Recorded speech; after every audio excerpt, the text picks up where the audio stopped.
as pessoas ali. Enfim. Bom, nossa aula hoje é para a gente falar um pouquinho sobre as ferramentas que vocês vão usar para programar, né? Os softwares que a gente usa para programar. Que deveria ser uma coisa simples, mas cada dia é um pouco mais complexo, né?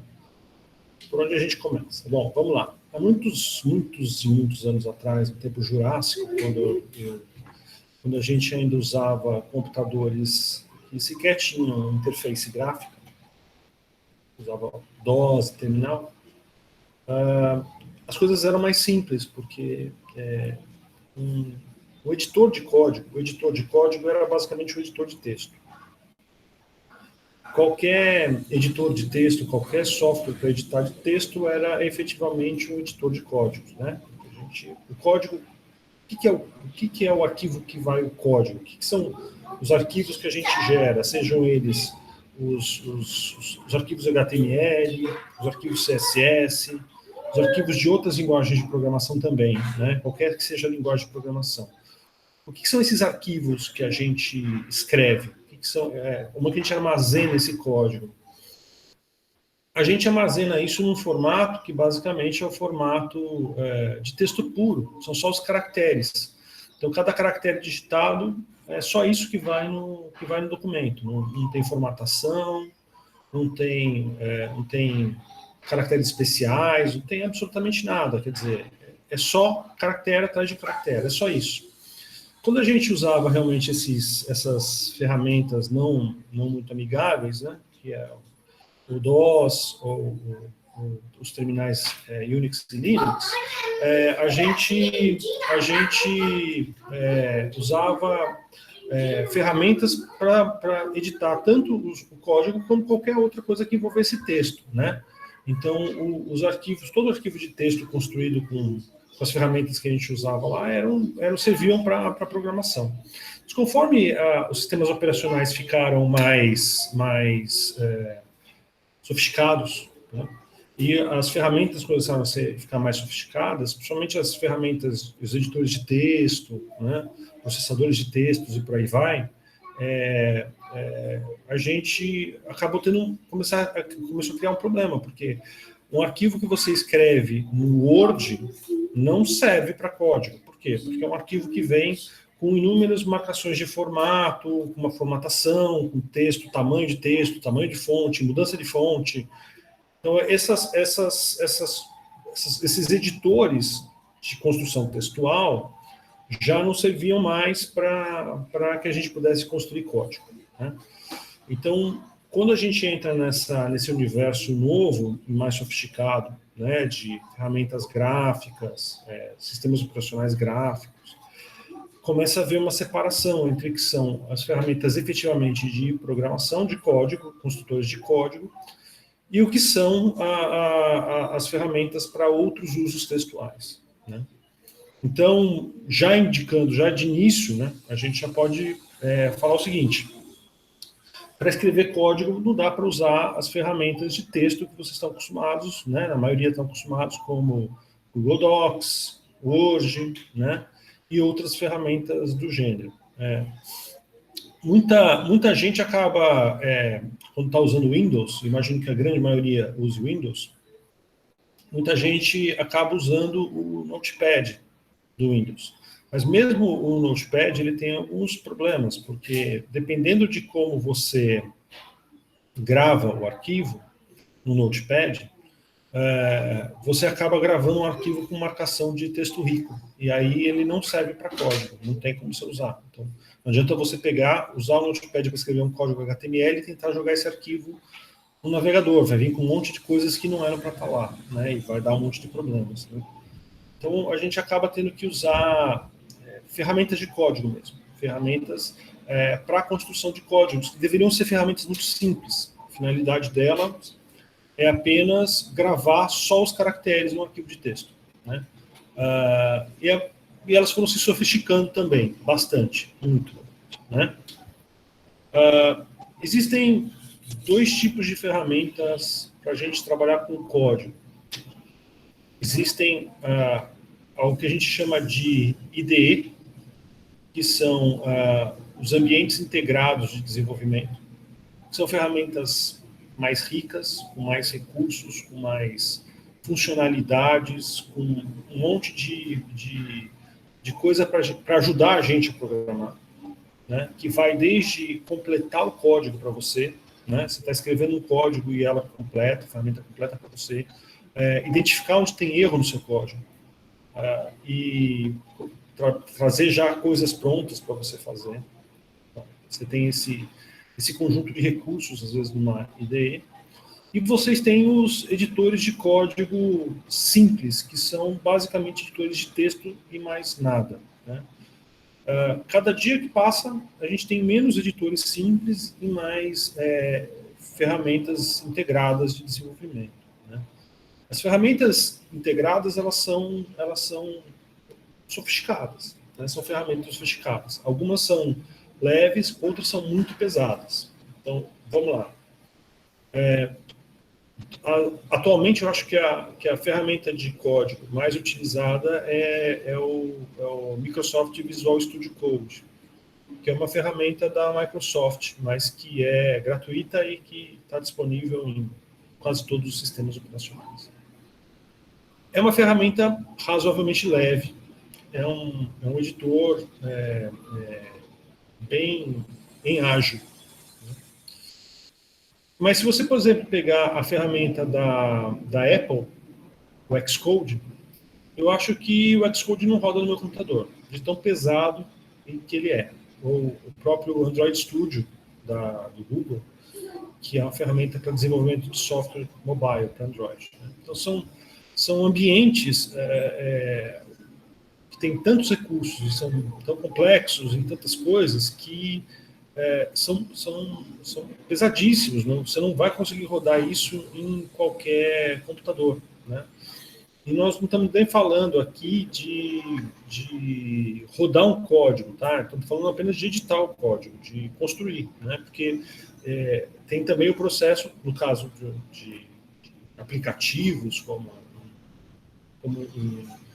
um app para mobile, que você tem que rodar você escreve o código, e aí você vai testar, você tem que rodar ele no computador, né? Então você tem um ambiente de execução também, que é outra coisa, que também é pesado. Isso normalmente vai ser pesado mesmo. O nosso ambiente de execução é o navegador. Você só precisa rodar o navegador e abrir um arquivo no navegador. Então, onde a gente faz o nosso código funcionar, no caso dessa disciplina, né? Que navegadores também, convenhamos, estão cada dia mais pesados, né? Chrome não está exatamente uma coisa muito leve, mas ainda é alguma coisa que é construída para que seja que vocês possam rodar em quase todos os computadores, né? Que é um ambiente de execução. Agora, um emulador de Android ou um emulador da Apple, por exemplo, para rodar um programa construído para essas plataformas, eles são bem pesados. Já naturalmente, o ambiente de execução é muito pesado. Não é qualquer computador que vai rodar. E a ferramenta de construção do código, o Xcode, por exemplo, o Android Studio, também são ferramentas pesadas. Então, a gente acaba precisando de um equipamento considerável para poder fazer esse tipo de desenvolvimento, para construir esse tipo de código, né? No caso da web, não. No caso da web, a gente pode ter contextos mais simples. Então, a grande maioria dos editores que vocês vão poder usar, são razoavelmente leves, né? E o navegador, por mais pesado que eles estejam se tornando aos poucos, continuam sendo plausíveis para a grande maioria dos computadores, tá? Então, estava falando do Microsoft Visual Studio Code, que é uma das ferramentas mais utilizadas. É uma ferramenta bastante sofisticada, apesar dele ser leve, razoavelmente leve, ele tem muito recurso, e ele pode ser, vocês podem colocar plugins e podem colocar um monte de coisa em cima daquilo, o que faz a ferramenta ser ainda mais, ter mais recurso e mais sofisticada, né? Eu vou compartilhar minha tela aqui com vocês para vocês verem um pouco dessa ferramenta. vocês entenderem do que eu estou falando, para não ficar só na explicação de boca, sem uma visualidade. Se bem que, com tanta coisa rodando aqui no meu computador, não sei se eu vou conseguir fazer isso não, porque tá difícil. Vamos ver se eu consigo. Uma janela, deixa eu compartilhar com vocês. Visual Studio, tá? Será que... pelo visto, meu computador não está conseguindo dar conta do recado. Pronto, deu. Conseguiu subir. Demorou um pouquinho, mais do que devia, mas está aqui. Eu acho que ele vai... O meu VS Code ele está um pouco customizado, ele não vem assim logo de largada, né? Geralmente essa barra aqui fica desse lado e não aqui, eu prefiro aqui, enfim. Mas basicamente o que a gente tem aqui, gente, é uma ferramenta de edição de texto, de caracteres. Ele tem um mapa aqui, né? Um mapa para você se localizar no teu código. O código é muito grande, então às vezes você precisa visualmente saber mais ou menos onde que você está. Algumas ferramentas aqui, como FTP integrado, enfim, depois a gente vai ver o que é isso, né? Controle de versão, ferramentas de pesquisa, enfim. Vocês vão perceber que isso daqui é muito parecido com o que vocês estão vendo naquele ambiente que a gente vai usar para a disciplina. Porque, de fato, o Code Sandbox é uma versão do Visual Studio Code rodando online. Então, é praticamente a mesma ferramenta, né? Mas essa ferramenta ele tem muitos recursos, né? Quer dizer, eu posso, aqui de dentro mesmo, além dele marcar os erros, me mostrar onde tem, o que são instruções ou não, que a gente chama de code highlighting, né? Que são essas coisas separadas por cores, e me marcar, por exemplo, com linhas, aonde que uma coisa começa, onde que ela termina, né? Tem muita coisa aqui nesse código que eu estava editando, que começa em um ponto e termina em outro. Além de todos esses recursos visuais, né? A gente tem uma série de outras coisas aqui, como, por exemplo... Liga aqui, filho. Tá demorando aqui no computador, está muito travado, tem muita coisa rodando. Mas ele tem uma série de coisas, como um console, um terminal, né? Eu posso, através de dentro do próprio VS Code, rodar aqui um console para ver os meus arquivos. É um terminal como o DOS, ou como os terminais de Unix, né? Você pode controlar, rodar programa, fazer o que você quiser a partir de dentro dele, por exemplo, né? Então, isso daqui é muito comum nas IDEs, quer dizer, nos ambientes integrados de desenvolvimento, que permitem que a gente compile código e faça uma série de coisas já direto do próprio ambiente, né? do próprio editor, né? Enfim, o VS Code, como eu estava explicando para vocês, ele é uma ferramenta bem sofisticada, bem completa, né?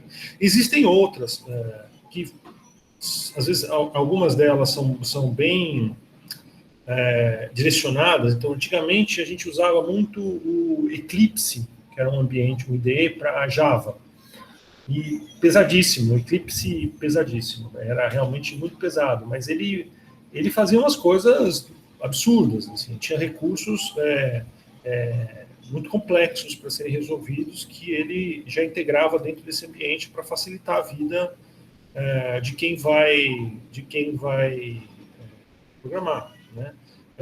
Inclusive, é uma ferramenta pensada para pessoas, para equipes que programavam em conjunto, né? Então, as pessoas que trabalhavam junto, trabalhavam no mesmo código, né? Só que tinham que trabalhar sem um atrapalhar o trabalho do outro, né? Então, uma série de ferramentas ali para você poder produzir em equipe, né? Para engenharia, enfim. que são são necessárias em alguns casos específicos, né? Não em todos, mas em alguns casos. Outra ferramenta que é muito utilizada é o Sublime Text. Deixa eu também rodar aqui o Sublime para vocês verem.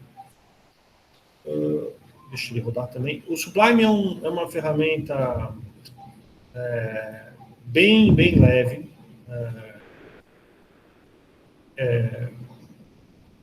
Eu vou aqui compartilhar também a tela de novo. A janela. Sublime, cadê você? Também o meu Sublime está bem customizado, tá, gente? Ele não é assim naturalmente, ele é um pouquinho diferente disso. Deixa eu ver aqui, ampliar aqui essas coisas.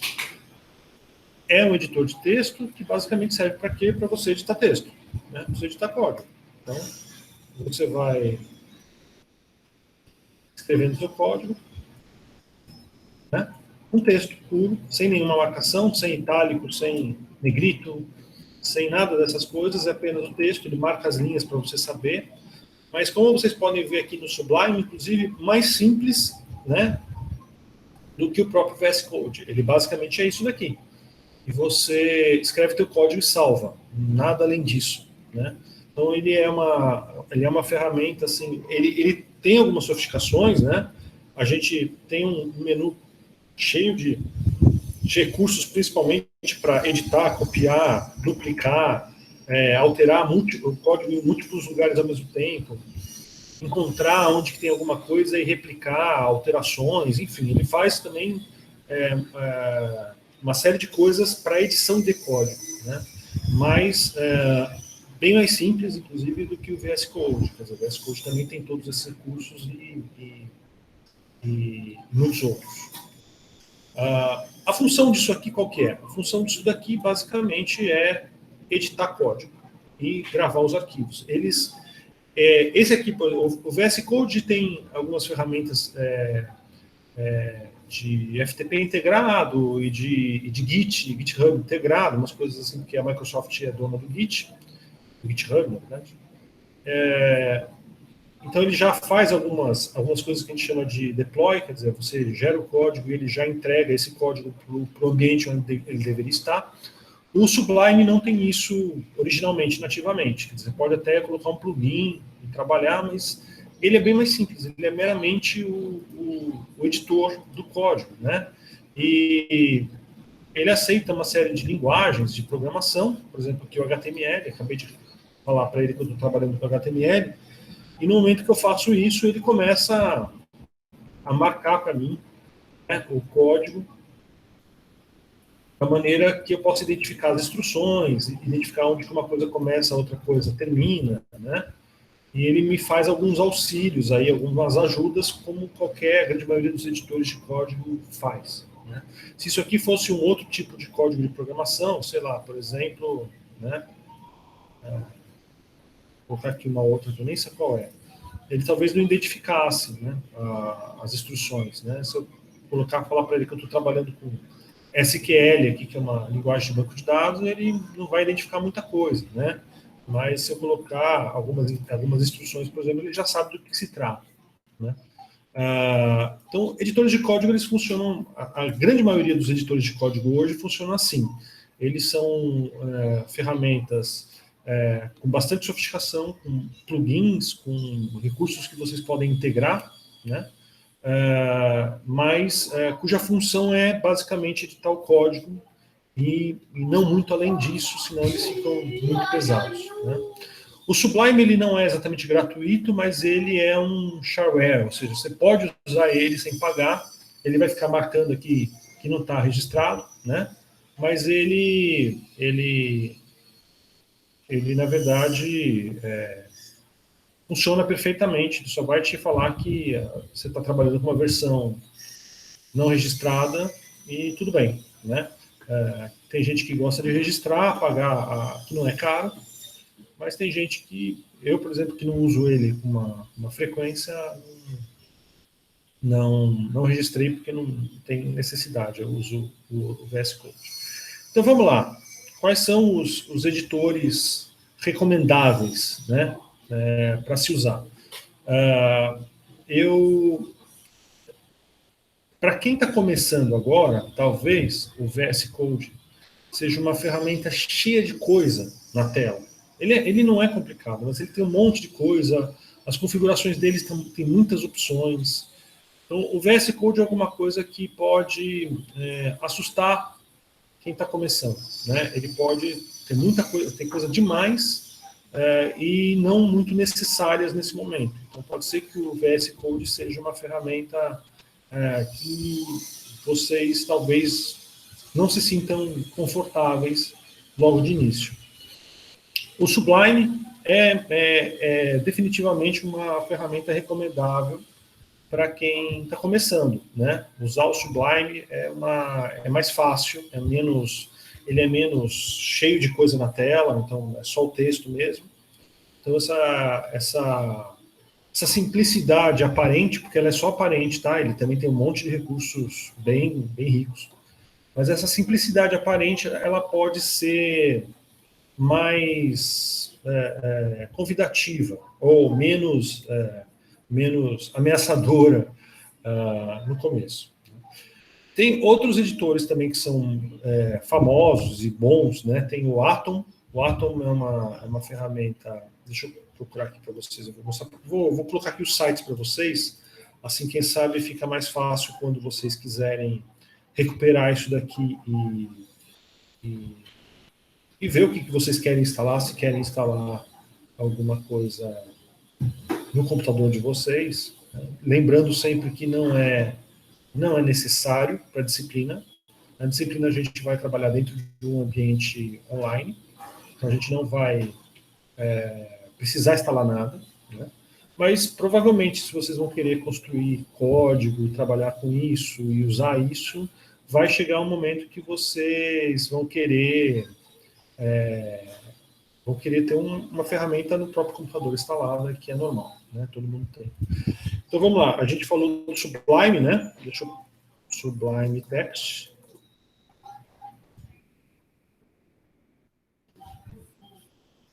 sublimetext.com.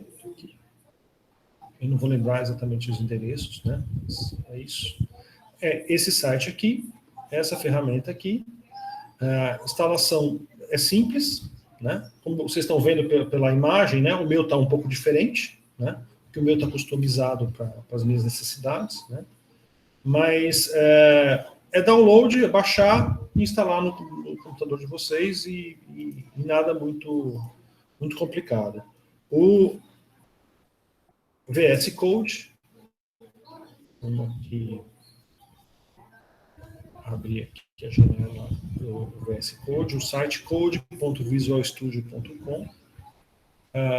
Também não a instalação dele também é bem simples, não tem nenhuma magia negra que vocês precisam fazer para instalar ou rodar, coisa do gênero. Os dois funcionam para a esmagadora maioria dos sistemas operacionais, né, tanto o Sublime quanto o Visual Studio.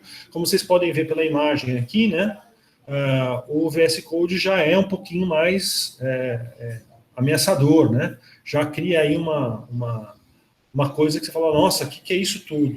Na verdade, assim, isso daqui, né, essa aba aqui, você não precisava estar vendo, né, uma aba de plugins para instalar.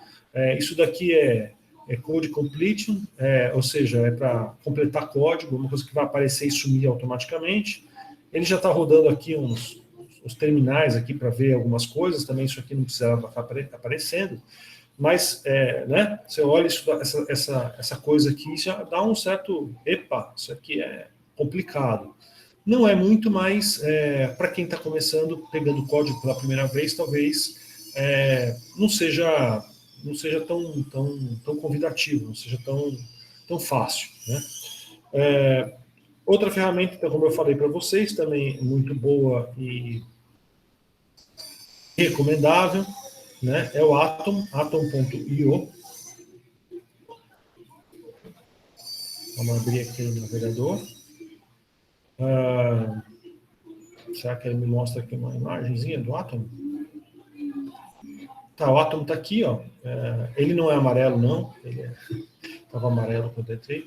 Ele é também bastante simples, né?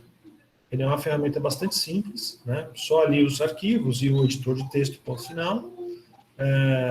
Também um pouco mais convidativo. Ele também, se não me falha a memória, é um shareware. Você pode usar, mas ele é uma ferramenta paga. Se você não pagar, não tem problema, você continua usando ele, mas ele vai te provavelmente incomodar aí no começo, quando você entrar e acessar. Mas não há nenhum problema, é uma ferramenta que vocês podem usar gratuitamente.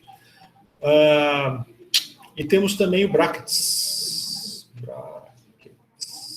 Acho que é com 2 T's, se não me falha a memória. Talvez não. Não, isso aqui é outra coisa. É Adobe Brackets. Só é melhor colocar. O Brackets, ele é da Adobe, ele foi comprado pela Adobe. Adobe, mas não é uma ferramenta paga, é uma ferramenta gratuita. Deixa aqui meu computador voltar a processar alguma coisa que a gente abre, né? Apesar da Adobe hoje trabalhar muito nessa linha de você ter que pagar o pacote, e as ferramentas são pagas, alugadas, né? Na verdade, você vai alugando mensalmente. O Adobe Brackets ele não faz parte dos pacotes da Adobe, é uma ferramenta gratuita de fato, né? Vocês podem usar ela sem pagar, não precisa ter ferramenta da Adobe instalada, não precisa nada disso, né? O Brackets também é uma ferramenta simples. Eles pelo menos escondem um pouco da complexidade dele, ele tem uma série de recursos, né? E o Brackets o grande barato do Brackets, a grande questão aqui do Brackets, talvez seja onde é o ponto alto do Brackets, diz respeito principalmente à questão do CSS. O Brackets ele tem alguns recursos já de fábrica para se trabalhar com o CSS que são realmente muito, muito úteis. Quer dizer, você vai especificar uma cor, ele já te mostra a cor, ele quando você está editando o código, ele te mostra alguns previews, né? Ele te mostra como que aquilo vai ficar no sentido da especificação que você está dando, né? Então isso ajuda muitas vezes quem está começando, principalmente, né? Então é uma ferramenta que talvez ela não seja tão leve quanto as outras ou tão poderosa quanto as outras, mas o Brackets ele é uma ferramenta que ajuda bastante quem está começando, né? Quem está iniciando nesse universo, somente de HTML e CSS, o Brackets ele oferece aí algumas facilidades, algumas conveniências, né? Então isso é legal. A gente também tem algumas ferramentas online, né? Que você não precisa instalar da mesma maneira que o Code Sandbox, né? O Code Sandbox é uma delas, né? Talvez já começando a falar um pouco das ferramentas online. Então, todas essas que eu mostrei para vocês, há outras também, né? Existe uma ferramenta também que o pessoal que usa o Windows usa bastante, que é o Notepad++. Eu acho ele é leve. A vantagem dele é que ele é muito leve, né? Roda em qualquer computador. Mas eu não acho uma ferramenta tão boa assim. Tenho certos questionamentos a respeito disso. E existem diversas outras ferramentas, até mais antigas, né? Então, por exemplo, tanto o DOS quanto o terminal do Linux ou do Mac tem editores de código, né? Esses editores são como é que eu posso dizer? Eles são mais rústicos, né? Porque você não vai estar trabalhando no ambiente gráfico, mas eles são ambientes de edição de código de fato, né? Deixa eu tentar colocar aqui para vocês verem, né? Deixa eu rodar aqui um terminal.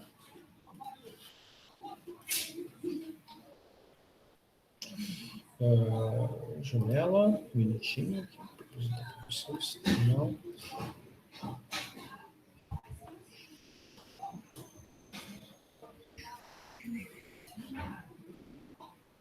Ele está subindo aí para vocês em algum minuto.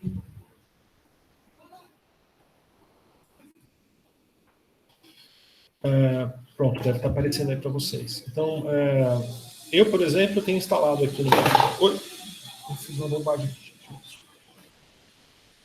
Eu tenho instalado aqui no meu computador uma ferramenta chamada Microeditor.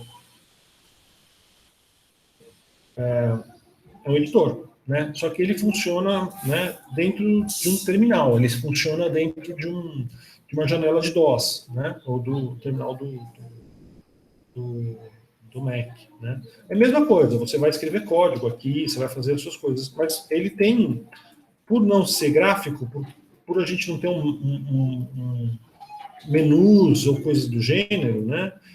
O processo de mandar ele fazer alguma coisa, acessar os menus, são às vezes umas coisas muito mais complexas, né? Então você tem que navegar em algumas funções, você tem que trabalhar com shortcuts de teclado, né? Então são às vezes coisas que não são muito familiares para a gente hoje, né? Para quem já trabalhava com terminal há um tempo atrás, né? Que veio dessa origem, isso aqui até é tranquilo, né? Mas para quem nunca trabalhou com linha de comando, por exemplo, um editor nesse sentido é uma coisa terrível, né? É uma coisa realmente muito, muito ruim, né? Deixa eu fechar aqui. Existem outros também, eu tenho Vim aqui instalado, eu tenho algumas coisas assim. Mas, assim, a utilidade disso é muito pequena. É só para quem realmente precisa trabalhar com uma ferramenta dessas que vai usar uma coisa assim. Ou pessoas que realmente são da área que trabalham com desenvolvimento mesmo, né? Tem alguns amigos que trabalham com desenvolvimento e aí já trabalham em linha de comando o tempo inteiro, e isso para eles é mais fácil do que ficar rodando software em janela por N motivos, né? Tem esses ambientes também, que são editores de códigos bem simples, né? Tem muito recurso, mas ainda não chega a ser considerado uma IDE, né? Não chega a ser um ambiente de desenvolvimento com verificação de erro, com outros recursos que são aí comuns nas IDEs. E falando das ferramentas online, então, a gente está usando o Code Sandbox, né, que é uma delas. A Microsoft está prometendo entregar para o mercado em breve, ele está em versão beta, mas ainda não está disponível para todo mundo, o Code Space, que é o VS Code rodando dentro do navegador, né? Isso no GitHub. Isso é uma promessa que vai ser entregue em algum momento, provavelmente vai ser um dos melhores editores que a gente vai ter para trabalhar com código, mas por enquanto não está disponível para a grande maioria das pessoas, né? Existe um outro ambiente, deixa eu de novo compartilhar com vocês aqui, deixa eu voltar para aquela minha tela que estava compartilhada. Existe Open Processing, deixa eu clicar aqui, Open Processing.org. Existe um ambiente de desenvolvimento que ele não tem, ele é bem simples, ele não tem muitos recursos, mas ele é bacana, assim, ele é uma coisa feita por um pessoal lá de Nova York com muito esforço, né? Que é o Open Processing. O Open Processing ele é um ambiente de desenvolvimento online para processing, não é para HTML nem para CSS. Mas o que aconteceu? Eles acabaram ampliando o ambiente para que pudesse ser feito também para HTML e CSS, né? Então, o Open Processing, deixa eu entrar aqui com o meu usuário. Não, acho que nem precisa. Você não precisa nem entrar dentro dele, ele já pode abrir um ambiente para você, né, anônimo. Está demorando um pouquinho, né? Como vocês podem ver, é um código aqui. Esse aqui é um código, na verdade, de processing, né? P5, para ser mais específico. Mas aqui, ó, na lateral, você pode especificar se você está trabalhando com processing, P5 ou com HTML e CSS. Né? Então, se você estiver trabalhando com HTML, está aqui. Né? Então, você pode usar ele e salvar na nuvem, salvar dentro dele mesmo, dentro do espaço dele, os seus trabalhos e rodar, né? Esses trabalhos em ambiente de teste dentro dele mesmo. Né? Quer dizer, você pode rodar aqui o código que você criou para ver como é que fica. Né? Isso aqui é um código de processing, tá, gente? Isso aqui não é HTML. Enfim. Então, o Open Processing é um ambiente interessante para se programar também, apesar de o foco dele não ser HTML e CSS, mas sim Processing, como o próprio nome diz. Muita gente usa o CodePen. Sai, por favor. O CodePen é o que a gente chama de playground. Ele é um... Opa, não é assim que escreve? Ou é outra coisa? CodePen. É um sandbox, que a gente chama. Ele é um ambiente para você experimentar. Ele é um ambiente de experimentação. Ele é um editor de código online, ficando dentro do seu navegador, mas ele basicamente ele existe para você fazer experimentação, para você experimentar, construir algumas coisas e rodar essas coisas em um ambiente restrito, sem grandes impactos em nada que você esteja fazendo. Então, você quer testar para ver se alguma coisa funciona, ou você quer... deixa eu entrar no meu usuário aqui, provavelmente vai me pedir.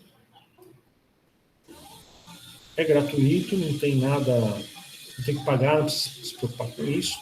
Então, o CodePen, ele vai ter uma série de recursos aqui para você criar e deixar os seus arquivos e coisas do gênero. Mas, basicamente, o que ele faz? Ele vai... Deixa ele só... Eu abrir um novo aqui. Ele vai me criar esse espaço para cada projeto ou cada coisa, onde eu posso escrever código HTML, código CSS, código JavaScript e ver o resultado desse código em tempo real. Em tempo real não, porque você precisa salvar, né? Mas, basicamente...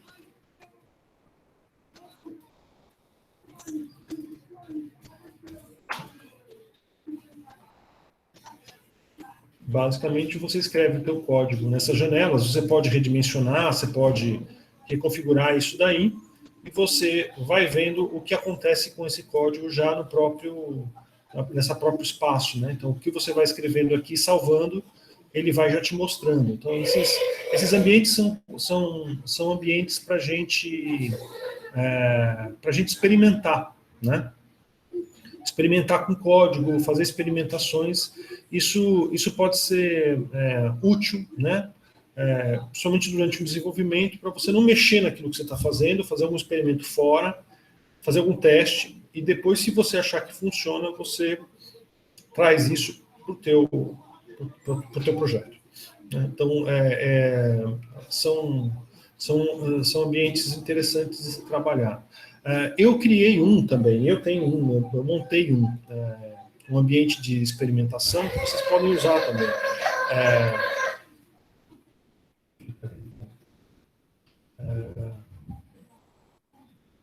Deixa eu colocar aqui, acho que era Play HTML, não era só, não, acho que era só Play. Acho que não, ele vai me reclamar aqui, vai falar que não era isso. Estou usando o chão, tirar nele, mas eu acho que era... Cadê? Playground. Esse cara aqui. Anoia/playground. Aí ele me manda para o endereço certo. Que é basicamente isso daqui, né? Então vocês vão escrever código.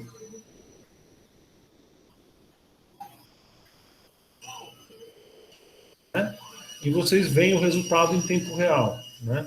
Então, sei lá.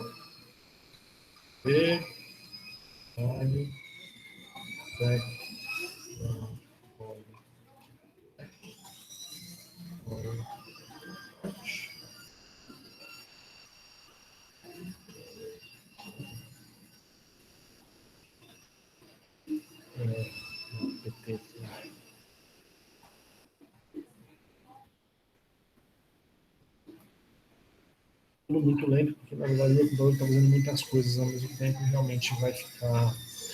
Então, você pode esconder o código e ver só o resultado, ou vocês podem, né, ampliar aqui o código, a barra de código e fazer teste. Então, isso aqui, esses ambientes a gente chama de ambientes de experimentação ou playgrounds, né? Onde a gente, na verdade, só está fazendo experimentos. Você não vai desenvolver, você não vai criar uma página aí, você não vai criar um documento, um site numa ferramenta dessas, porque não vai salvar, você vai ter que fazer um monte de não é feito para isso, né? Mas para alguns experimentos pode ser muito útil, né? Para você testar algo e se certificar que funciona, né? Bom, para completar um pouco desse quadro de ferramentas, existem muitas ferramentas por aí que fazem uma coisa que a gente chamava antigamente de WYSIWYG, What You See is What You Get, que é ferramentas visuais para construção de código. Então, eu nem sei se a Adobe, se o Dreamweaver da Adobe ainda existe, se eles ainda estão comercializando e colocando isso no pacote, mas o Dreamweaver era muito usado, né? Começou a ficar meio ultrapassado, né? E aí eu acho que ninguém mais usa Dreamweaver, nem sei se a Adobe ainda usa isso, mas talvez ainda conste dentro dos produtos da Adobe. Mas além do Dreamweaver, existem inúmeras ferramentas visuais que fazem o seguinte, tipo assim, arrasta um elemento, coloca ali e ela cria o código para você, né? Isso pode parecer uma coisa legal, mas na verdade não é muito boa, não. Por que não é bom? Por que essas ferramentas elas não são boas de serem usadas? Primeiro porque elas deixam o código muito poluído. Então, quando você está usando uma ferramenta visual, essa ferramenta está construindo o código para você, não é você que está construindo o código. E os códigos que essas ferramentas constroem não são códigos otimizados, bem feitos, eles são joga ali e vai, né? Então, o que acontece? Tipo o Wix. O Wix é uma delas. O Wix é uma que o pessoal usa, já faz tudo, né? Já faz o site, já faz tudo. Então, você nunca vai fazer uma coisa profissional, um trabalho profissional no Wix. Isso não existe, né? Ele quebra o galho para quem não sabe programar e para quem não tem noção de como fazer isso, tem um site. Mas nenhum desenvolvedor ou ninguém realmente que vai construir um artefato vai usar o Wix. Né? Por quê? Porque você não tem controle do código. O código é poluído, o código tem um monte de problemas, e pior do que isso, você vai provavelmente pegar esse código e um programador vai implementar algumas coisas. Vamos supor que você está fazendo uma loja. Então você vai criar esse código como a loja tem que ser, e aí você vai dar na mão, esse código você vai dar na mão de um programador, de um desenvolvedor de fato, que vai implementar uma loja ali, vai colocar um comércio eletrônico ali. Se o código estiver mal redigido, ele não consegue fazer isso. Não tem como fazer. Ele vai preferir fazer do zero. E aí você basicamente dizer, para que você está no processo se eu vou ter que refazer todo o seu trabalho, né? Então, essas ferramentas visuais, elas podem parecer uma boa jogada para quem não tem conhecimento técnico, ou para quem está começando, mas elas são muito ruins no produto que elas geram, né? Existem algumas promessas nesse sentido de algumas ferramentas que, utilizando inteligência artificial, vão fazer um código melhor, né? O pessoal da computação estuda muito isso, tem muita gente trabalhando na área da inteligência artificial que é como ensinar a inteligência artificial a construir código. Então, você, de uma certa maneira, aponta mais ou menos o que você quer e a inteligência artificial vai construir o código para você. Existem esforços nesse sentido, mas é claro que isso não é uma coisa simples, nada simples, porque o código ele é interativo, ou seja, uma coisa interage com a outra no código. Então, se você coloca um elemento novo, ele vai lidar com muitas outras coisas que estão ali presentes. Então, para a inteligência artificial conseguir entender e responder a isso, não é uma coisa muito trivial. Há alguns avanços, alguns experimentos interessantes, mas nada que a gente realmente consiga hoje usar e falar, tem aqui uma ferramenta que eu simplesmente, quero mais ou menos isso, e a ferramenta vai lá e monta o código para mim, e eu não preciso me preocupar com isso. Isso ainda não é uma realidade concreta. Existem também algumas ferramentas de produtividade, né? Então, diferente do Wix, que te promete construir um site sem que você precise ver o código, ou outras, eu tinha aqui uma chamada Blocks, que também fazia isso, você não precisa ver o código, você arrasta os blocos ali e ele monta o código para você. Existem umas ferramentas de produtividade que são os construtores de Bootstrap ou de outros frameworks. O que é o Bootstrap e o que são esses frameworks? O Bootstrap ele foi construído pelo pessoal do Twitter. Ele é uma espécie de um padrão. É um padrão já bem definido de tamanho de letra, de tamanho de tela, de espaço. Quer dizer, o Bootstrap ele já resolve a infraestrutura básica de qualquer site, ou seja, você vai falar para ele que o seu site vai ter uma cor predominante azul escuro e que vai ter uma cor secundária verde, né? Mas, e aí ele vai construir todo um código para você com essas coisas de uma maneira que você não precise lidar com o básico. Você só vai aí construir uma parte do código, que é onde efetivamente você tem conteúdo, onde você efetivamente tem elementos específicos, mas a infraestrutura básica do teu site já vai estar inteira montada para você. Então você fala para os construtores de Bootstrap assim, eu quero um site com menu em cima e com um rodapé embaixo e com as cores tais e com a fonte tal. E aí ele já te entrega essa base montada para que você só trabalhe em cima do conteúdo. Ou eu quero um menu lateral que com o recurso de quando fica pequeno ele desaparece e faz tal coisa. Então você dá algumas indicações de como que você quer que o teu site de maneira geral se comporte e o Bootstrap ele os construtores de Bootstrap eles já vão te configurar isso e já te dá uma base de trabalho, mas parece um template mesmo. É um template para que você possa construir teu código a partir daí. Vejam, gente, isso a gente chama de ferramenta de produtividade. Por que a gente chama de ferramenta de produtividade? Quando você souber programar, e todos aqui vão aprender, isso não vai ser nada difícil, mas quando você já souber programar, o que essas ferramentas fazem é te poupar tempo. Você não vai construir um site sem programar, usando uma ferramenta dessas. Mas a parte que é repetitiva, a parte que é só para começar e que vai ser sempre igual, e que você, ou pelo menos que você vai querer usar aquilo daquela maneira, ele já vai te trazer pronto. Então você não vai perder tempo reconstruindo isso, fazendo isso. Então, algumas dessas ferramentas são úteis, né? Mas as que são úteis são as que você realmente tem que saber programar, não aquelas que fazem a programação para vocês, né? Então, e essas realmente são úteis, vocês vão conseguir aproveitar isso, né?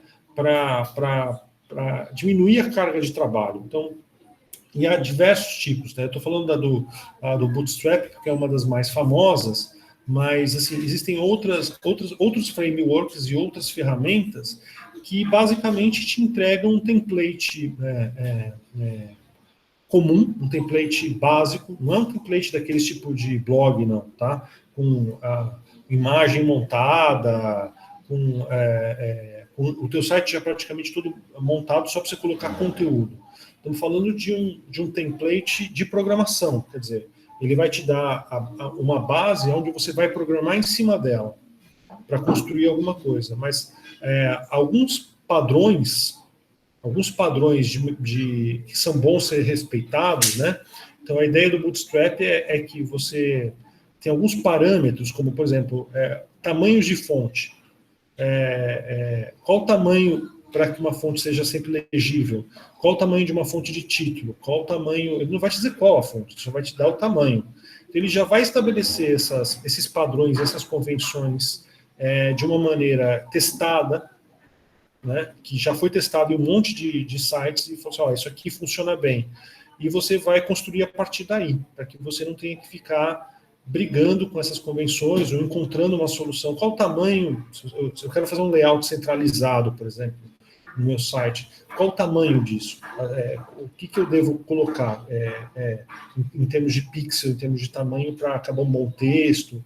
Então, para você não ter que ficar brigando com isso, esse povo já fez teste atrás de teste, chegou a uma conclusão de que em um determinado ponto é melhor e já te entrega isso montado para que você não precise ficar batendo a sua cabeça na parede até encontrar um bom parâmetro, né? Então, pode ser uma ferramenta útil, mas é uma ferramenta que vai ser útil no momento profissional, assim, no momento quando você estiver trabalhando efetivamente e aquela frase do tempo é dinheiro, onde você não pode mais ficar perdendo tempo reconstruindo a roda, né? Então, ou você mesmo faz isso, ou você mesmo constrói um padrão que você vai repetir, vai utilizar para não ficar perdendo tempo, ou você vai usar esses padrões que são já testados por gente como o pessoal do Twitter, né, e do Medium, coisas do gênero, que você sabe que vai funcionar bem, então usar o mesmo parâmetro que eles. Então, isso são escolhas, mas são escolhas para ganho de produtividade, para a tua produtividade, para o seu tempo render mais e você não precisar reconstruir a roda, somente isso. Vai precisar programar de qualquer maneira, vai ter que construir código, vai ter que fazer isso, porque não é uma ferramenta visual. São só algumas parametrizações. Gente, alguma dúvida? Vocês estão entendendo? Não estão entendendo? Querem que mostre alguma coisa? Como é que está? Está tranquilo? Podemos seguir adiante? Está ótimo. Tranquilo. Então, assim, isso tudo é para... Estou fazendo todo esse panorama, primeiro para vocês não caírem nesse conto, né? Que é de que vocês não precisam aprender a programar. Isso é uma coisa que se discutia há muito tempo atrás, né? Então era uma discussão comum. Um designer precisa aprender a programar, por exemplo? Vejam, isso está no nosso material, imagino que vocês já devam ter visto, né? Existem vários níveis de aprender a programar. Então, assim, existe a pessoa que aprende a programar porque vai construir código para sobreviver, vai trabalhar na construção de código para ganhar dinheiro com uma atividade profissional e precisa fazer isso dentro de certos parâmetros. Então, por exemplo, o código que essa pessoa vai construir tem que respeitar inúmeras regras, tem que jogar de uma maneira boa com o código de outras pessoas, tem que respeitar princípios de qualidade e de engenharia. Então, tem profissionais que são os desenvolvedores que o problema deles não é programar, é programar de maneira rápida, de maneira extremamente eficiente, de maneira extremamente bem documentada, de acordo com uma série de regras da indústria, né? Então, esse é o famoso programador profissional, é a pessoa que faz isso para viver, né? Ele não faz isso para se expressar, ele não faz isso para resolver um projeto, ele faz isso porque a vida dele é construir código, literalmente é uma pessoa que constrói código, ele não está muito preocupado para que servem esses códigos, ele só está resolvendo as solicitações que são eu preciso que você construa um código que resolve um problema assim, assim, assado e me devolve tal coisa. E essa pessoa vai construir esse código e entregar, esse é o trabalho dele, né? Então, você tem esse nível de programação, que é uma programação de um desenvolvimento de engenharia, mesmo da área de engenharia, que muito provavelmente um designer não precisa saber trabalhar dessa maneira, não faz o menor sentido, né? Porque o trabalho do designer não é a engenharia do código, não é o código eficiente, o código sem problemas. Não é o código eficiente, não é o código limpo, não é o código impecável, não é isso. Um designer precisa aprender a programar por quê? Porque efetivamente o trabalho dele daqui a algum tempo vai esbarrar nisso. Quer dizer, se ele não souber usar esse recurso, ele vai ficar limitado. Ele vai ficar limitado a certos recursos que as ferramentas gráficas oferecem, mas não vai poder usar muitos dos recursos que as ferramentas de programação podem lhe oferecer, né? Então, o intuito de um designer aprender a programar não é ser um programador, né? É apenas saber explorar bem o material que ele tem à disposição, né? Que é essa mídia computacional, que é programada. Então, por isso que vocês se prenderem às ferramentas gráficas, as ferramentas que você simplesmente arrasta e joga e constrói o código para você, é um fator extremamente limitante, porque essa ferramenta, ela vai te colocar na mesma condição que as ferramentas que a gente tem hoje no mercado gráficas de Illustrator, Photoshop, te colocam. Quer dizer, você só tem aqueles recursos para trabalhar. Você tem que usar o que a ferramenta te permite usar, e não que a tua criatividade te permite. Meu filho está gritando aqui, gente, desculpa. Me dá um minutinho aqui, peraí.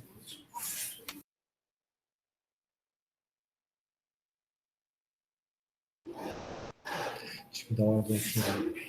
Desculpa. Então, o que acontece?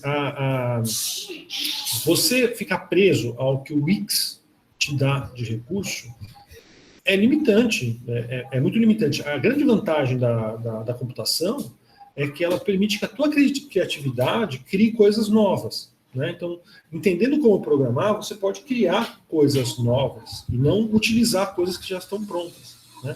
Então, esse o recurso que tem que ser explorado, né? Então, por isso, eu não recomendo que vocês usem essas ferramentas. Elas são extremamente limitantes. Elas vão... e elas não vão te poupar tempo, tá? Às vezes a gente tem a impressão que essas ferramentas visuais, que você arrasta as coisas e ela constrói o código, que elas vão ser mais produtivas, que elas vão ser mais rápidas. Quer dizer, eu simplesmente arrasto aqui, montei, pronto. Acabou o meu problema, foi muito mais rápido do que digitar código. Isso não é exatamente verdade. Porque depois que vocês se acostumam com o código, depois que vocês aprendem e estão habituados com o código, tem coisas que é muito mais fácil você fazer com código, muito mais rápido. Você simplesmente escreve o que você quer, ou muitas vezes você já tem algumas coisas prontas que você simplesmente copia e cola, né? Então já está montado, você vai colocar o código ali, vai mexer em uma coisa e outra e acabou, né? Então tudo isso vai ser muito mais rápido do que você arrastar alguma coisa, descobrir que não funciona e aí vai ter que encontrar o erro, vira um pandemônio, vira realmente uma coisa extremamente difícil de resolver. Então, assim, eu acho, né, isso na verdade acaba sendo uma opção de cada um, mas eu acho essas ferramentas todas uma grande roubada, né? Acho uma bobagem a gente usar essas coisas ou sequer transformar isso numa ferramenta profissional. Outro ponto também muito importante, gente, é que quando você entrega um trabalho, como designer, como programador, né, existe uma questão presente aí que é a garantia do seu serviço. Né? Então, todo o serviço que você presta para um cliente, há uma garantia nesse serviço. Quer dizer, você tem que garantir que aquilo funciona. E se não funcionar ou der algum problema, você é responsável profissionalmente por aquilo. Você tem que responder por aquilo juridicamente. Né? Então, dificilmente um designer vai querer se responsabilizar por trabalho de programação profissional. Então, você está estudando design, você aprendeu a programar. E aí você vai falar assim, então eu sou programador? Bom, entenda que se você fizer isso e não trabalhar junto com o programador, você efetivamente vai ser o responsável jurídico pelo aquele produto que você está entregando, né? Então, se o seu cliente virar e falar, ó, parou de funcionar, esse problema é seu. E se você olhar e falar, eu não sei por que não está funcionando, não entendo por quê, não estou entendendo o que está acontecendo aqui, eu não sei porque esse site que eu criei no Wix não está funcionando do jeito que deveria. Esse problema continua sendo seu. E você tem que resolver. E aí, num site feito, por exemplo, no Wix, às vezes até um programador não consegue entender por quê. Porque não foi ele que construiu o código, ele não entende o que está acontecendo ali. Né? Ele vai ter que entender toda a lógica que está ali presente, por que as coisas são feitas daquela maneira, para conseguir identificar da onde está vindo os problemas e por aí vai. Ou seja, não é recomendável. Não é nem um pouco recomendável. Tem muita gente que faz, tem muita gente, muito estúdio por aí que entrega site feito no WordPress, site feito no Wix, site feito em alguma dessas ferramentas, né? E aí pode ter muito problema e muita dor de cabeça, porque efetivamente pode parecer um bom negócio a princípio, você tem uma coisa rápida, que você só customiza umas coisinhas ali e manda ver, mas quando começa a dar problema com o cliente, quer dizer, quando o cliente de vocês não gostou e queria uma coisa diferente, ou quando o próprio produto dá algum erro, algum problema, por tecnologia, por limitação, por qualquer coisa que seja, as pessoas ficam um pouco de mãos atadas porque não fazem ideia de como tudo isso está sendo feito, de como tudo isso foi construído. Né? Eu tenho um caso muito específico, né? Eu lembro isso, isso é uma coisa que me deixou muito estressado num certo ponto. Eu trabalhava lá com um estúdio de amigos lá em São Paulo, e a gente estava fazendo um trabalho para a BASF, e era um screensaver, meramente um screensaver, nada muito crítico, nada muito, né, fundamental. Mas era uma campanha publicitária que a BASF estava envolvida, e a BASF queria que o screensaver de todos os computadores da empresa tivesse, em determinado momento, aquela campanha lá presente. Né? E o que acontece? Eu usei uma ferramenta dessas para construir o screensaver. Eu não programei o screensaver. Eu fui lá, peguei, montei uma coisa rápida, fácil, peguei uma ferramenta dessas que gera o código para o que você precisa, coloquei lá nela o meu design, e gerei o código do screensaver e falei, tá feito, pronto, né? E a gente mandou para a empresa, mandou para a BASF. Chegando na BASF não funcionava. Simplesmente não rodava. O gerente de TI da BASF não conseguia homologar o produto porque ele tentava rodar no computador dele e não funcionava. E aí a gente ficou numa saia justa muito grande, porque eu não tinha ideia de por que não funcionava. Era uma ferramenta que gerava o código para a gente, e nos nossos computadores funcionavam. Então, como é que ia acontecer, né? Qual o problema? O problema é que a gente tinha que responder por aquilo. A gente vendeu o serviço, vendeu o produto, e agora tem que entregar o produto, e o produto não está funcionando. E você não tem controle de por que não está funcionando. Você não sabe por que não está funcionando. Não foi você que construiu o código, você usou uma ferramenta. Eu comecei a tentar fuçar em todos os parâmetros, todas as coisas, gerar vários códigos diferentes, várias versões. Nada funcionava.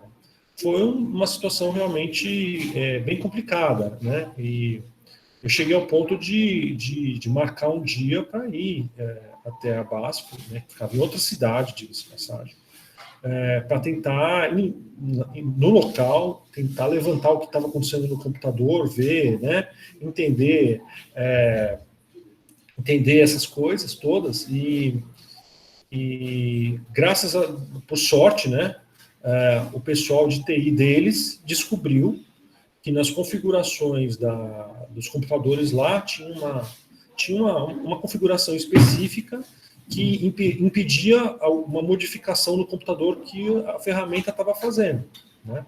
E que a gente não sabia, não tinha como falar para eles, essa ferramenta vai fazer essa modificação aqui, aqui, ali, isso precisa estar autorizado. E eles descobriram que a ferramenta estava tentando fazer essa modificação que não estava autorizada nos computadores. E aí era uma modificação idiota de um registro do próprio screensaver. Na hora que eles autorizaram, começou a funcionar. Mas assim, foi um mês de estresse, sem entender e num risco desgraçado, né? Numa situação bem ingrata e que, né? Pelo menos eu aprendi a minha lição, né? Falei assim, não faço mais isso, eu não me responsabilizo por isso. Se precisar de uma coisa assim, ou a gente constrói e sabe exatamente o que está fazendo, ou então abdica do trabalho. Eu não vou me responsabilizar por uma situação dessa, né? A Maria Helena aqui falou, né, que as empresas hoje estão exigindo que você trabalhe com WordPress, né? Então, estou te contratando, mas você vai trabalhar em cima de WordPress. Pois eles respondem se der problema, né? Mas veja, quando você está trabalhando para uma empresa, é a empresa que responde, certo? Então isso é um problema da empresa. Se você está sendo contratado por um estúdio que quer trabalhar com essa plataforma e quer que você saiba usar isso daí, mexer nisso daí, para que essa empresa venda produtos e serviços para os seus clientes, quem vai responder é a empresa, né? Então, se houver um problema, essa empresa vai ter que contratar alguém para descobrir qual é o problema, entender e corrigir o problema, né? Eu não me preocupo muito com as empresas, eu me preocupo com vocês, né? Porque vocês, quando começam a trabalhar com profissionais liberais, prestando serviço para outros, vocês acabam entrando nessas roubadas, né? Vocês querem oferecer alguma coisa de uma maneira mais fácil, né? Que vocês vão tentar ter menos trabalho, conseguir fazer bons resultados, né? E aí vocês se apoiam nessas plataformas, porque, de uma certa maneira, aparentemente, elas já resolvem grande parte do problema para vocês, né? E isso pode virar contra vocês. Não é que vocês não vão fazer, não é que eu falo assim, nunca faça isso. Isso, vocês é que vão avaliar se isso vale a pena ou não vale a pena, mas vocês têm que, para avaliar se vale a pena ou não, vocês têm que saber que algumas coisas podem acontecer no meio do caminho, né? E que vocês, para tomar essa decisão com consciência, precisam entender também qual é o risco de você usar uma ferramenta como essas para resolver o teu produto. Então, voltando ao ponto de partida, é o seguinte, né? Sim, é importante aprender a programar, mas entendam que vocês não são programadores, né? A função de vocês em um projeto não é de programar. Vocês têm que saber programar porque vocês vão poder dialogar com programadores, vocês vão poder resolver problemas, vocês vão entender como que deve ser feito o projeto para respeitar a programação, para que seja viável, né? Então, toda uma condição, até saber o que é possível e o que não é possível ser proposto, né? Ainda que você não vá escrever uma linha de código, você tem uma equipe para fazer isso. Mas se você não conhece o código computacional, você não sabe dizer o que é possível ser feito ou não, né? Então, você tem que, como projetista, como designer, vocês têm que saber, vocês têm que ter esse controle, né? Aqui, o Jobson falou assim, não só de web design, de design em geral, ou voltados para design editorial e coisas do gênero. Estão cobrando WordPress em tudo que é lugar, né? Justamente, assim, muito provavelmente são pessoas que são estúdios e pequenas empresas que estão tentando entregar para os seus clientes alguma coisa que eles conseguem fazer de forma barata, sem ter que ter uma equipe de desenvolvedores, né? E que carregam inúmeros problemas, né? E que essas empresas, às vezes, não se dão conta da onde elas estão se metendo, né? Isso tem sido muito comum, as pessoas usam mesmo essas ferramentas, inclusive sem ter uma equipe de desenvolvimento junto para lidar com isso. Quer dizer, deixa na mão do designer e fala, ó, vai lá, mexe nisso, configura isso, tenta resolver, e é isso. E deixa na mão de um designer fazer isso, né? Pode gerar uma série de problemas, uma série de inconsistências, uma série de comportamentos problemáticos, enfim. Eu não acho que é um bom caminho, mas aí são decisões das empresas de forma geral, né? A gente vê coisas, gente, no mercado que são assustadoras, tá? Então, infelizmente, as práticas de mercado, elas não são, no geral, elas não são boas práticas. Então, a gente não deve se pautar muito pelo que se pratica, né? Porque, como vocês vão perceber ao longo do curso e de outros cursos que vocês vão fazer, as mídias digitais são muito complexas, elas têm muitos pormenores, muito detalhe, muito meandro, você não sabe direito aonde isso está funcionando, isso pode se comportar de maneiras que você não previu, né? Então elas são muito trabalhosas, e por serem muito trabalhosas, elas são muito custosas, né? Então você manter uma equipe de desenvolvimento é muito caro, o salário do programador não é barato, né? Então você não vai pagar salário mínimo para um programador, você nunca vai encontrar ninguém para trabalhar por esse valor, então, você vai ter que pagar um salário alto, e aí você vai ter que ter mais de um. E isso começa a ser caro, e as empresas falam assim, bom, se eu tiver que manter esses profissionais, eu não consigo gerar um produto que os meus clientes vão ter condição de pagar. Então, o que eu faço? Eu pego soluções prontas e tento trabalhar em cima dessas soluções prontas para ter alguma coisa que o meu cliente possa pagar. Bacana, quer dizer, em termos de negócio, legal. Você está tentando transformar o teu negócio em uma coisa possível para os seus clientes, né? Mas em termos de qualidade do produto, em termos do que você está entregando, você pode ter inúmeras questões aí envolvidas que podem te criar mais problemas do que você imagina, né? Podem ser problemas reais mesmo, podem ser problemas que quebram uma empresa, né? Isso acontece, né? E justamente estão se apoiando em soluções que não foram criadas para resolver o problema em questão, né? Existem inúmeros exemplos disso, inúmeros exemplos.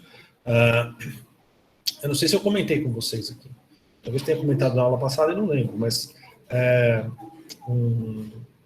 uma amiga minha, ela era dona de postos de gasolina em uma cidade pequena, São Paulo. E quando e ela trabalhava durante muitos anos, né, da seguinte maneira, ela pedia para a bandeira, para a Shell, entregar o combustível nos postos dela, e depois que ela vendia uma certa quantidade de gasolina, não tudo, metade, quem sabe, não sei, aí ela pagava para a Shell aquele combustível que ela tinha solicitado. E aí vendia o resto, e o resto era basicamente lucro, né? Então ela operou por anos e anos e anos dessa maneira, quer dizer, pede o combustível, vende uma parte, devolve para a empresa o que comprou, e o resto é lucro, e vai fazendo fluxo de caixa, giro de capital, e vai continuando o processo, né? E em um certo ponto, ela ligou um dia para a Shell para pedir a entrega do combustível nos postos, e quem atendeu o telefone não foi a pessoa com quem ela costumava tratar, foi uma secretária, e virou para ela e falou assim, olha, eu não estou localizando o seu pagamento aqui no sistema. Aí ela falou, olha, você não vai localizar porque não foi pago, né? A gente trabalha há 20 anos assim, eu solicito, vocês entregam, e depois que eu vendo uma parte do combustível, eu faço o pagamento. E a secretária falou assim, não, você não pode fazer isso, nosso sistema não permite. Ela, né, tentando explicar, falou assim, olha, eu trabalho assim com vocês, é a maneira com que a gente trabalha. E a secretária insistindo, até um ponto que ela se irritou e falou, por favor, me passa pro diretor, fulano de tal, que eu vou conversar com ele. Vocês estão criando aí uma dificuldade que não existe, né? A secretária passou e o diretor atendeu, oi fulano, tudo bem? Aqui, é Neide e tal. Eu estou pedindo combustível e o pessoal que está atendendo agora não tá liberando. Aí o diretor explicou, falou assim, olha, está acontecendo o seguinte, implementaram um sistema novo aqui e a gente efetivamente não consegue mais liberar nenhum caminhão de combustível antes do pagamento ser feito. Os nossos clientes todos estão tendo muitos problemas, porque a gente trabalhava assim com todo mundo, mas o sistema não permite mais. Então, enquanto você não fizer o pagamento desse combustível, eu não vou conseguir liberar. E não é porque eu não quero, é porque o sistema não me permite fazer isso, né? Ou seja, o que é isso? Isso é um sistema pronto, utilizado, que foi vendido para a Shell, sei lá, eu acho que era a Shell mesmo, foi vendido para a Shell e foi implementado, mas que não era um sistema que estava construído para eles. Era alguma coisa que já estava pronta e funcionava de uma certa maneira, e que criou inúmeros problemas entre a Shell e os postos de gasolina que trabalhavam com ela.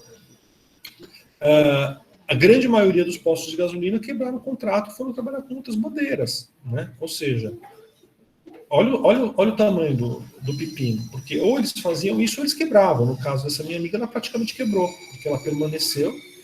E aí, imagina o que é você encher, né, 100 mil litros de 7 postos de gasolina, 700 mil litros de gasolina. Você tem que pagar à vista, né? Então, quem tem esse dinheiro para botar? Então, ela não tinha.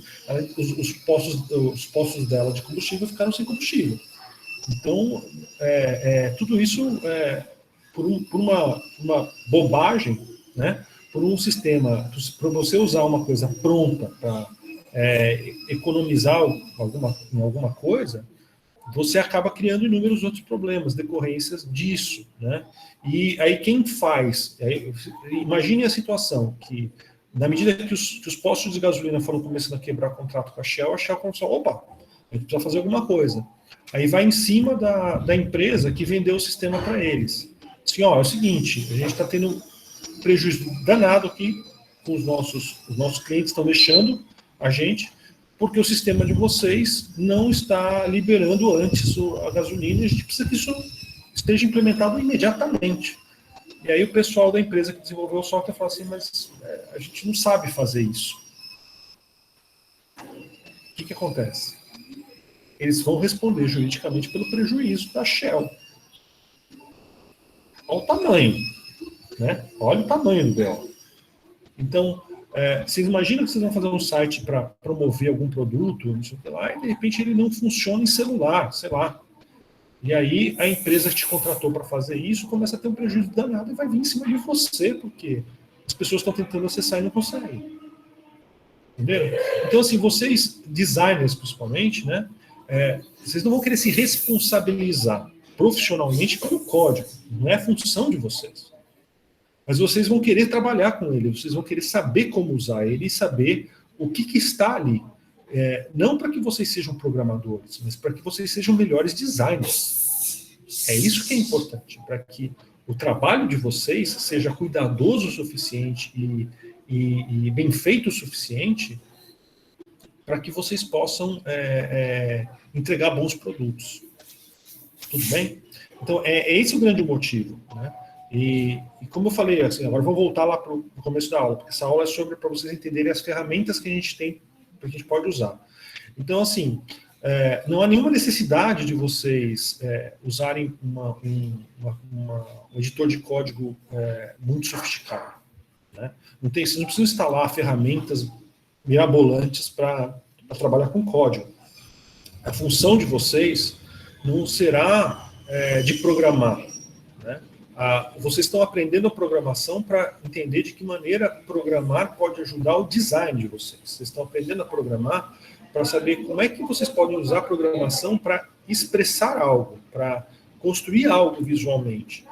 Mas se vocês forem trabalhar profissionalmente no mercado, entregar alguma coisa para clientes, vocês vão querer ter certeza que existe uma pessoa especializada na área de programação para colaborar com vocês. Ainda que essa pessoa não trabalhe full time, ou seja, eu estou contratando um funcionário aqui, né? Que não seja isso, seja só uma pessoa que vai fazer uma checagem, que vai olhar para o trabalho de vocês e sugerir algumas coisas, mas profissionalmente falando, vocês vão preferir ter alguém que entende e cuja profissão é essa, de programar é a profissão, né? E que possa dar um apoio, no mínimo um apoio, né? E responder, e ajudar vocês a responderem por aquele trabalho, né? O universo projetual, né? Ele tem que ser mais compartilhado. Nós não trabalhamos mais sozinhos, né? Nós trabalhamos aí de maneira mais colaborativa agora, né? Então, não é o designer que responde por tudo. A gente tem que realmente dividir o trabalho. Tudo bem? Ficou claro? Deu para entender?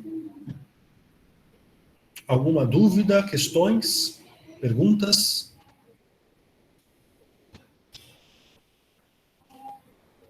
Diga, Paulo, tem perguntas?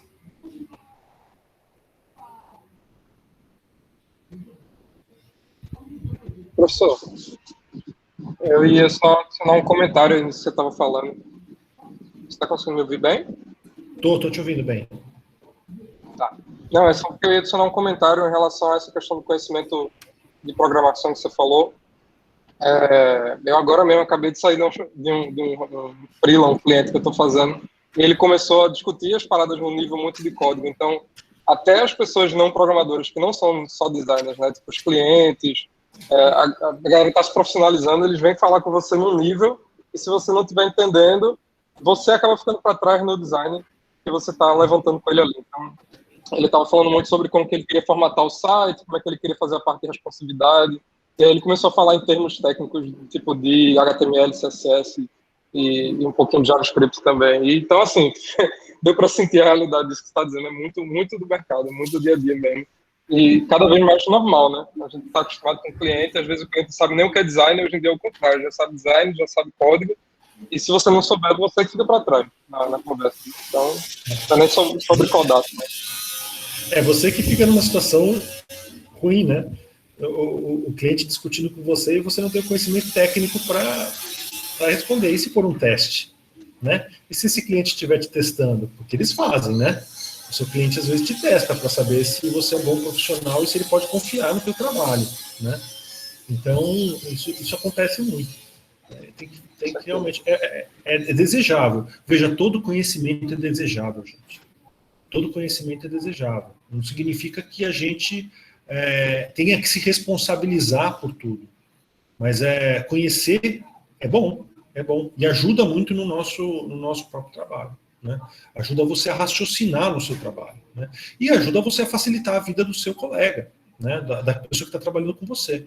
E isso, em última análise, é sempre positivo. Né? Se as coisas forem feitas de uma maneira mais fácil para todo mundo, o trabalho fica sempre melhor. Né? Agora, se você criar uma coisa impossível, dificílima, para um programador construir, certeza que vai dar problema em algum momento. Algumas coisas vão dar chabu, né? Então, é sempre bom. Né? A Tilly estava falando aqui, né? Levando em conta que muitas vezes o designer é substituído por um sobrinho. Bom, a gente não vamos nem entrar nisso, né? Porque se a gente entrar nessa discussão, aí é depressão pura, né? De como a profissão inteira é desvalorizada, né? Como todo tipo de trabalho é desvalorizado a um ponto absurdo, né? A própria ideia do Wix é um pouco isso, né? Para que você precisa de designers? Para que você precisa de programadores? Para que você precisa de um profissional trabalhando para você? Não precisa contratar ninguém, não. Pega aqui essa ferramenta e faça teu site você mesmo, que você vai ver que fica bom. Né? Imagina se uma empresa grande, né? Imagina se, sei lá, Johnson & Johnson faz um negócio desse. Imagina se a IBM faz um negócio desse. Será que fica bom mesmo? Não fica, né? Definitivamente não fica. É só um quebra-galho, né? Mas tem gente que acha que o quebra-galho é suficiente. Então, aí o sobrinho resolve, né? Então, o logotipo quem fez foi o sobrinho. Você já sabe, né? Você já sabe que a aplicação vai dar problema, você já sabe que não vai conversar bem com outras coisas, você já sabe que tem um monte de coisa aí que o sobrinho não vai resolver, né? E aí a empresa que fica com chabu, né? Azar também, né? Eu sempre falava isso para os meus alunos antigamente, quando eu ainda trabalhava, atuava muito no mercado, que eu tinha um mercado de viúvas, né? As empresas viúvas, que eram as empresas que tinham feito alguma coisa com um sobrinho, ou com uma empresa que trabalhava de maneira não profissional, e depois que eles se arrependiam, eles me contratavam a valores muito mais altos para fazer a coisa direito, né? Para consertar o problema. Só que aí o preço era lá em cima, né? Então eu ganhava dinheiro com as viúvas, eu ganhava dinheiro em cima das pessoas que estavam arrependidas de ter contratado um sobrinho para trabalhar. É isso, vira uma oportunidade de mercado. Essa é a base de qualquer consultoria. Tá bom, gente? Mais dúvidas? Alguma outra questão? Pessoal, semana que vem nossa aula, normalmente às 2h da tarde. Novamente eu peço desculpas para vocês por ter me atrasado, né, em função da banca, e também por ter essa diferença de horário hoje em função da banca que estou fazendo com o Hans, tá? Mas semana que vem a gente volta a uma coisa um pouco mais regular. Tá legal? Então tá bom. Na próxima aula nós já vamos começar com o Code Sandbox. Aí sim. A gente vai fazer o seguinte, tá? Para quem não lembra, provavelmente a gente vai entrar todo mundo aqui, né? Ou no endereço certo, que não sei se vai ser esse, não sei qual é o endereço ainda, tem que ver lá na agenda, para vocês poderem me ouvir e para eu poder ouvir vocês. E a gente vai abrir a janela do Codebox também. Eu vou compartilhar a minha com vocês aqui, vocês vão poder ver a minha pelo Meets, mas é recomendável que vocês olhem diretamente no Code Sandbox, porque senão a letra fica muito pequena, é ruim de ler, né? Porque é uma janela compartilhada, ele diminui. Então é melhor que vocês entrem via Code Sandbox e acompanhem o código diretamente no Code Sandbox, tá legal? No caso, a sua edição em tempo real lá, né? Em tempo real. Vocês vão ver tudo que a gente... E vocês também, tá? Vocês podem escrever também. Então vocês podem falar, professor, isso daqui? Ele pode escrever diretamente lá e a gente vai discutir em cima Imagina o Google Docs, é que nem o Google Docs, todo mundo mexendo ao mesmo tempo, tá? Então, se tiver alguma coisa que vocês não entendem, vocês podem apontar, mostrar. É uma maneira muito interativa da gente trabalhar. Quem não quiser ou não conseguir gerenciar a tela, acompanha por aqui mesmo. Mas quem conseguir de alguma maneira lidar com essa situação, e eu recomendo que vocês, na verdade, abram o Code Sandbox e só me ouçam. Minimiza aqui a janela do Meets e simplesmente me ouçam falar ou conversem comigo, né? Mas que acompanhem, de fato, pelo editor de código. Tá bom? Então é isso. Nos vemos terça-feira que vem, gente. Boa semana para todos.